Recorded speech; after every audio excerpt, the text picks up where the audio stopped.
What's good? Good morning.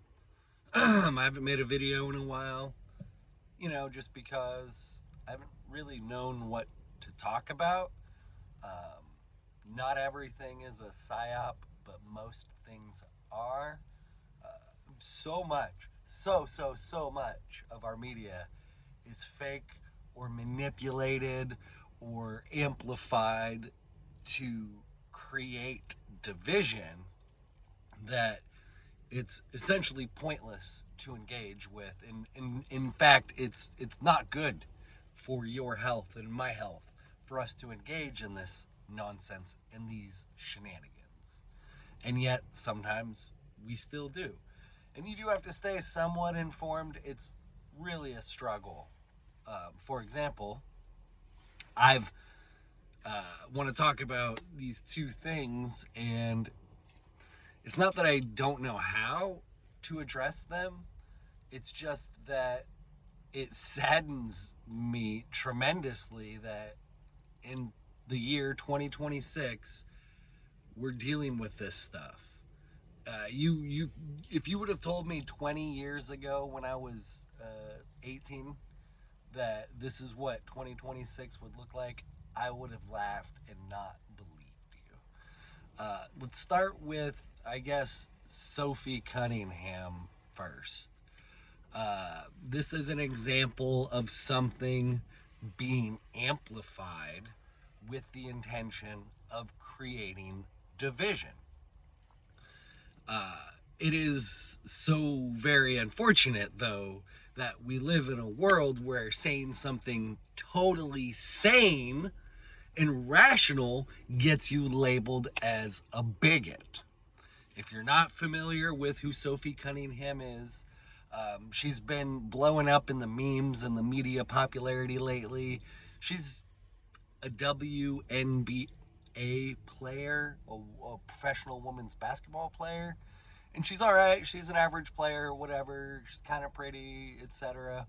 Um, but anyways, she came out and stated that trans girls, so boys who are transitioning to girls, if you believe that children should be able to transition. Anyways, she said they should not be competing against actual biological girls and women in sports.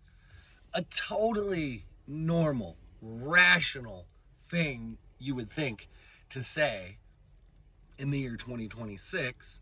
She didn't say that they shouldn't be allowed to transition. She didn't say that they don't exist. She did not in any way try to erase the existence of trans people. She just said a rational statement. But unfortunately, because of the tremendous amounts of brainwashing and propaganda that Americans are inundated with, there is a very large portion of the population that is so mentally retarded, and I'm trying to use that word in its quite literal definition. I'm not trying to be cheeky here. Uh, their brains have regressed. Their cognitive faculties have retrograded. They have been retarded to the point where they believe Sophie Cunningham is a bigot.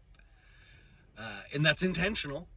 The social engineers, they very much want a fractured, psychologically and spiritually, a fractured population, because those people are so easy to manipulate and to weaponize, as we're seeing right now. This literally should not be a fucking issue. But because we have such brainwashed people, and then the conservatives aren't helping. There's always an antagonism between the two sides that even me making this video is sort of pushing on. But I really hope that to emphasize the fact that these narratives are built to divide us. We should be allowed to have our own opinions. Like, I agree with Sophie Cunningham, right? Um,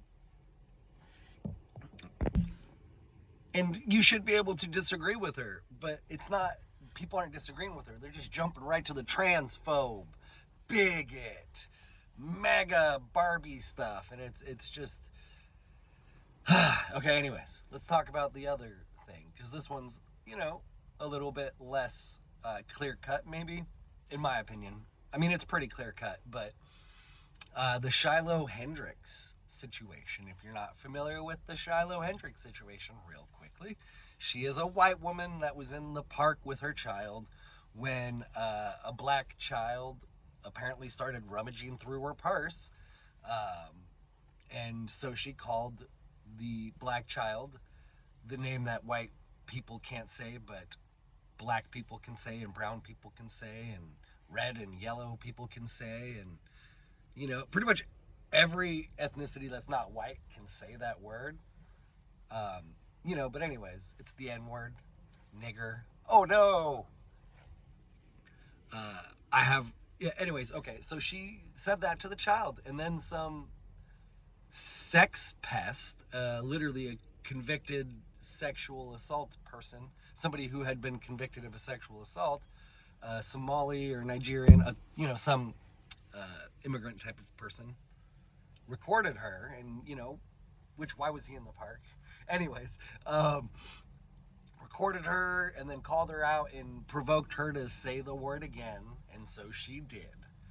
She was ultimately charged with, I believe, 2 crimes.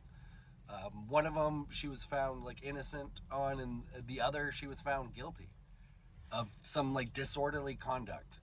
After she, for yes, she called the child the naughty word, but after she was provoked by the rapist guy, I'm not monetized. I'm never gonna be monetized. I shouldn't say that because I don't want to close that door. But anyways, after he provoked her, she called him that word and she used it again. But ultimately, so many things going through my head. Um, First of all, that word, we should really have a multicultural, let's call it, conversation around that word. But unfortunately, we can't because then that would lead to other conversations. There are a lot of peripheral conversations. I'll just touch on one. Uh, there's a reason. Nope, not going to go there on this one. The 1350, the crime statistics, they do indicate there is something that should be addressed. But, anyways, okay.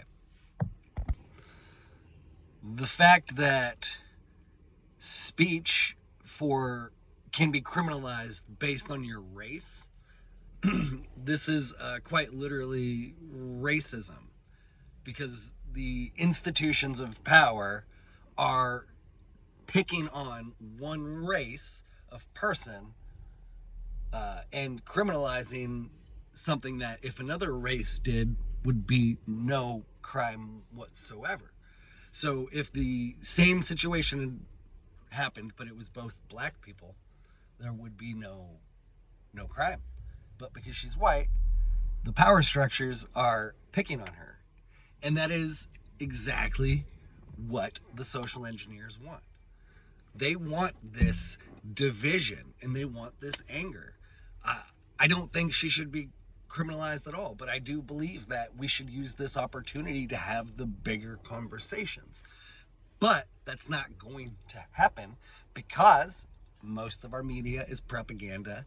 It is quite literally, I use the term social engineers because that's what they are. They engineer the social relationships between our citizens, and they do so with malevolent intentions. And it's so very unfortunate. And I'm sorry if something I said triggered you. Uh, it's really hard to say all the things I want to say in a very short. I try to aim for 10 minutes, but I do believe some necessary long form conversations should be had around these subjects. And I would encourage you, if you were triggered by something I said, to just do a little bit of try not to hold on to that, try to let go for a minute, and try to just think outside of your worldview for 1 minute. And then leave a comment provoking me in a positive way to do the same. challenge me in a way, but not adversarially, but in a way where let's really evolve both of our worldviews. Thank you very much for taking the time to watch this video. There are links in the description for some shirts if you want, because we really need to stop letting the ruling classes divide us. Much love.